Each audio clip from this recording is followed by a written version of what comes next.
Welcome everyone. This is Rebecca. Um, here to talk about Rebecca. You can call me Becky.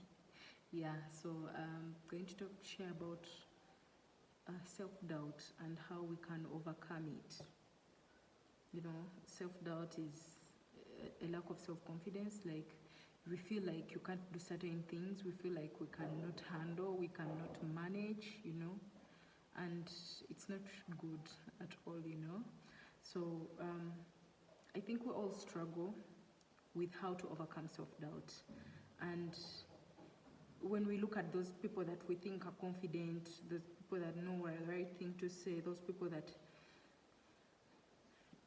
speak to big numbers of people, they have the confidence, they've got everything together, we feel like they don't have insecurities, but they do. Yeah, they do, and they also have their own fears, and we're human, we cannot always feel confident, you know. Yeah, before you're feeling confident and then someone intimidates you and you feel like, what if what they're saying is right? No, don't accept that inner critic to come out, you know, don't allow them. So how we deal with the feelings of self-doubt separates achievers from dreamers. But how do we become achievers? Of course, with the dreaming, let us put in the work, let us put in the effort to be the achievers, to achieve, to be finishers, to complete tasks, you know. Yes, to be people of purpose. So none of us is born with self-doubt. Yes. As a child, you're very confident. You have visitors at home, it's a party, and they're saying, I think Becky can dance, and before you know it, you're already there. You're already there, you're dancing, you're enjoying, but as time goes on, society shapes us into different people. We're no longer confident, we fear to speak up, we can't even say no, you know.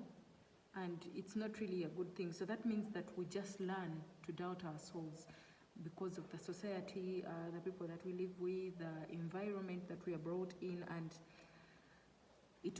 self-doubt also comes as a defense mechanism because we are trying to protect our souls from getting hurt, from being disappointed, from embarrassment, from failure and all that. But it is also driven by fear, and it prevents us from achieving excellence. I hope you will understand this, because you fear the unknown. You don't actually know. You don't know whether you're going to excel or not. But the reality is we are not going to excel every time, you know. Yes, we are not going to excel every time. So what are we going to do about that? We have to keep going, you know. And how can we overcome this fear? How can we overcome this self-doubt?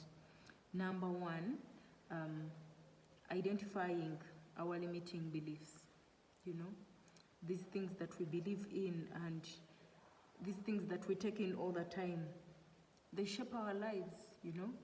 They shape our lives. They can take us to new directions, or they can take us to what? They can cause us to feel like, you know what, this does not make sense, I'm wasting my time and all that. But once we identify what's holding us back, and then we can change our mindset and work better and do better, you know. Number two is changing our self-talk. What do I say to myself?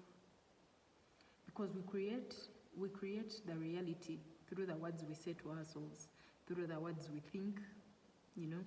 And in identifying our limiting beliefs, we must fight back against them.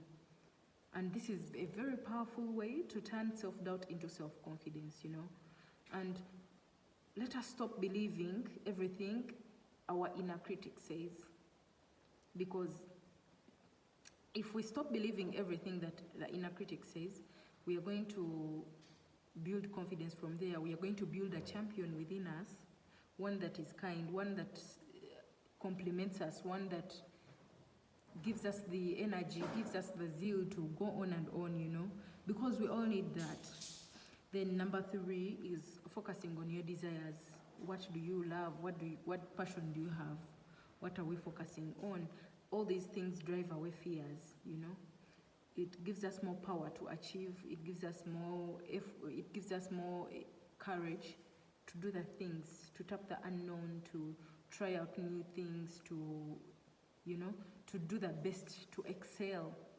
And then number 4, surrounding ourselves with support. Who are the people around us? Do you have a support system? Do you have friends that you can rely on? Do you have family? Yes. So, and no one masters life by themselves, because we all need people. We need others. We need each other. And then building resilience. Setbacks are a part of growth, and if you don't heal a wall once in a while, then you're not pushing yourself hard enough. So that means we should be pushing ourselves hard enough all the time, because we have inner strength, by the way, and it helps us overcome the self-doubt. Once you hit a wall today, you're not going to do the same tomorrow, because you know now, last time I used this approach and now let me use this other approach. For example, I am a teacher, and if I explain to you a child a concept and they're not getting it today, what am I going to do tomorrow? Am I going to explain again, or are we going to sit and have a discussion? Yes, if the discussion does not help, what am I going to do with this child? Maybe I could take them to another person to explain to them, or we can use learning aids. Yes, learning aids. If the learning aids don't work, so you keep on using another approach, until you get the best results, until you build because the more you keep going and going, you're building what? Resilience. And this helps you, because we all need to be resilient. Then taking action is number 5.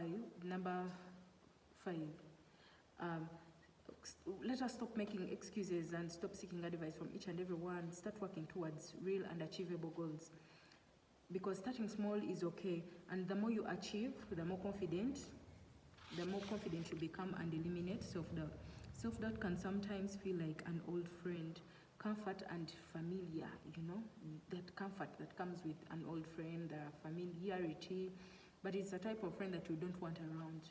So obviously we have to overcome this and do away with all these fears. So we need to leave the toxic relationship that we have. Yes. And we can become confident and move forward, move on and build confidence and all that. But thank you so much for tuning in. Yes, Becky. Yes, Rebecca. Thank you. I hope this will be helpful to each and everyone that will be able to watch.